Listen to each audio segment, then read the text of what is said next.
There are these moments in history that just echo way, way beyond the battlefield.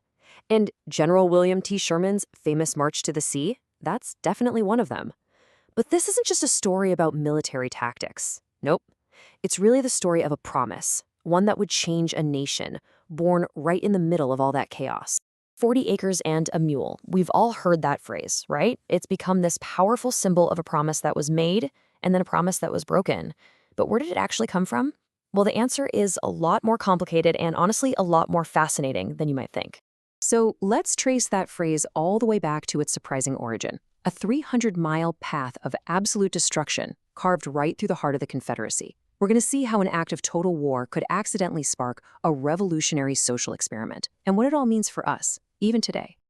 Okay, so let's get into it. To really understand the promise, you first have to understand the man and the mission that made it all possible. By the fall of 1864, the Civil War had been dragging on for years. It was a bloody stalemate. And General Sherman, he had this belief that to finally win, the Union couldn't just beat the Confederate armies on the field. No, they had to completely crush the South's ability to even wage war. That meant its economy, its railroads, and maybe most importantly, its morale. And this was the core of his strategy. It was called hard war. The whole idea was to make the civilian population feel the pain of the conflict so intensely that they just give up supporting the Confederate cause. It was a brutal strategy for sure, but in Sherman's mind, it was absolutely necessary. Now, if you just looked at the official paperwork, Sherman's orders to his troops actually seemed pretty restrained. His Special Field Orders, number 120, specifically said soldiers were forbidden from entering private homes or trespassing. Everything was supposed to be organized and disciplined. But that was the official story. In his private letters, Sherman revealed something much, much grimmer. He wrote that the Union was fighting a hostile people, and that everyone, old, young, rich, poor, had to feel the hard hand of war.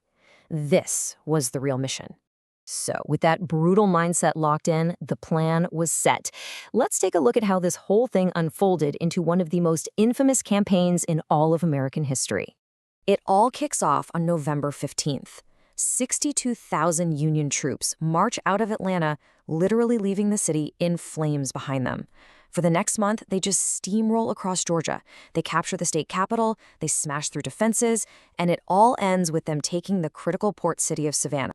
And you have to understand, this army was operating completely cut off from its supply lines. They were living off the land as they went, and they destroyed anything and everything that could be of military value.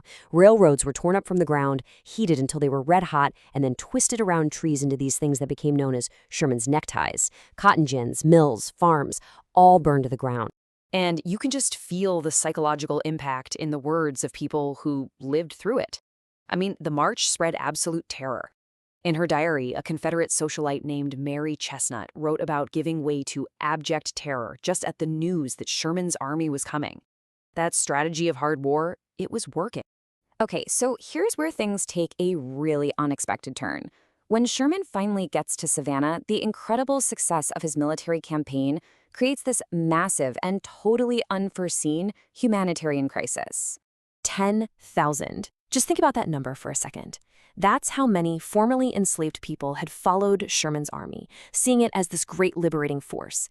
They had followed the march for hundreds of miles, and now they were all in Savannah with absolutely nothing. No food, no shelter, no plan. So, to try and solve this crisis, Sherman and the visiting Secretary of War, Edwin Stanton, did something pretty much unheard of at the time. On January 12, 1865, they brought together 20 leaders from Savannah's Black community, and they asked them a very simple, very direct question. What do your people need to actually be free? Their spokesperson, a 67-year-old Baptist minister named Garrison Frazier, gave them a crystal clear answer. He said, "The way we can best take care of ourselves is to have land and turn it and till it by our own labor." It wasn't a plea for a handout. It was a demand for economic independence. And get this, just 4 days later, based directly on what he heard in that meeting, Sherman issued his Special Field Orders number 15. The orders set aside 400,000 acres of confiscated coastal land. It was to be redistributed to freed families in 40-acre plots. And, this is the key part, it authorized the army to lend them surplus mules to work that land. And there it is. 40 acres and a mule was officially born. So what happens next? Well, the march left behind two really profound legacies, one of creation and one of, well, pure destruction. Let's take a look at how both of them played out. The hope from that order was just tragically short-lived. After President Lincoln was assassinated, his successor, Andrew Johnson, a Southerner who had very little sympathy for the freedmen, he reversed the order. Almost all of that 400,000 acres was taken back and just returned to the very same planters who had owned it before the war. The promise was broken. At the exact same time, you have the physical legacy of the march, which was just immense. Sherman himself estimated that the campaign caused about $100 million in property damage. In today's money, that is over $1.5 billion. And modern research shows just how long that damage really lasted. A 2022 economic study found that the counties right in Sherman's path suffered this huge hit in both agriculture and manufacturing. And these effects, they weren't temporary. They lasted for over 50 years, well into the 1920s. The hard hand of war really did cast a very long shadow. So it all leaves us with this really tough question, doesn't it? Sherman's march gave birth to both this revolutionary promise of economic freedom and a legacy of total economic devastation. Which of those two legacies do you think ultimately left the deeper, more lasting scar on American history? It's something worth thinking about.